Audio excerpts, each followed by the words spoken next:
Salut tout le monde, je vous souhaite une belle journée.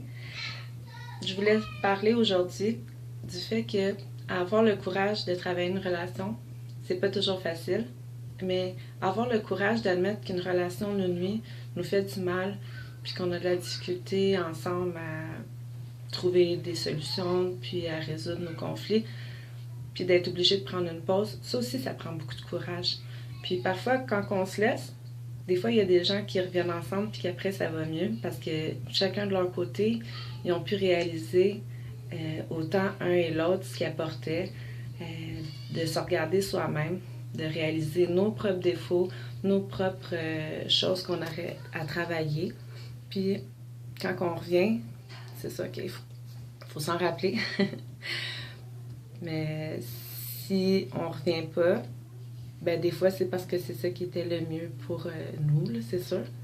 Je voulais prendre une spécification, de dire que souvent quand on est en couple, on est en couple avec quelqu'un qui consomme, que ça soit de la drogue ou de l'alcool. Puis ces gens-là, ils sont un petit peu malheureux. Mais ils ne savent pas des fois qu'ils sont malheureux nécessairement parce qu'ils pensent juste qu'ils ont besoin de ça normalement, là, juste pour le plaisir.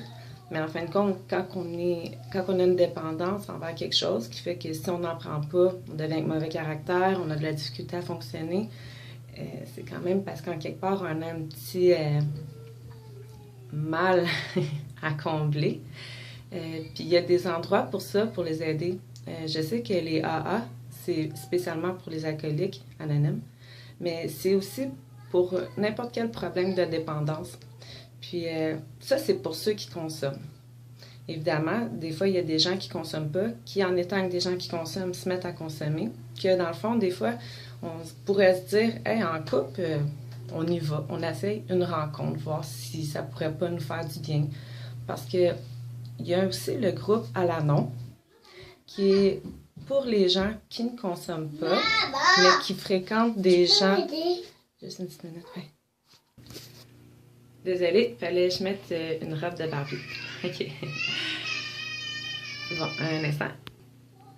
Bon, désolée, j'avais mis une situation gérée, je suis de retour. Donc, je parlais du groupe Alanon, qui est pour les gens qui fréquentent des gens qui consomment. Puis, c'est un groupe de personnes qui se rassemblent pour des fois parler de ce qu'ils vivent, mais aussi pour lire des paroles, des pages qui sont des pensées du jour à chaque jour. Puis il y a 2 livres. Il y en a un, c'est Un jour à la fois. Alanon, Un jour à la fois. Et le deuxième, Le courage de changer.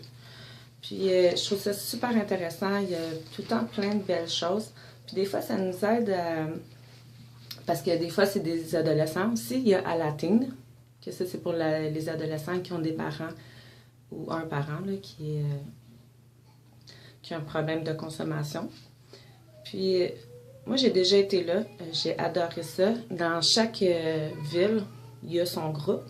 Et moi, je vous encourage, si vous êtes accompagné de quelqu'un, que sa consommation vous perturbe votre famille, puis que vous avez le goût de l'aider, parce que ce groupe-là ne vous dira pas de laisser cette personne-là. Au contraire, ça va vous donner des moyens pour être capable de vivre, puis d'encourager cette personne-là à arrêter de consommer, ou en tout cas diminuer, puis être capable de vivre avec les temps plus difficiles pour accepter, puis être capable de trouver son bonheur. Comme ils ont plein de belles pensées qu'à se poser, mettons qu'il y a une situation, de se dire, est-ce que c'est vraiment si important? Penser, méditer, penser. Puis plein de... Un jour à la fois, ça c'est vraiment le plus important parce que c'est pas facile pour la personne d'arrêter de consommer puis de se sentir heureux.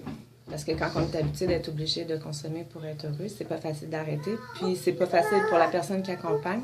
Mais si nous, les personnes qui accompagnent, on est forte, puis on est capable d'être compréhensif envers ces gens-là, eux, ça va les aider et ça va peut-être même les motiver en voyant tout le bonheur que nous, on a à l'intérieur de nous à jeun.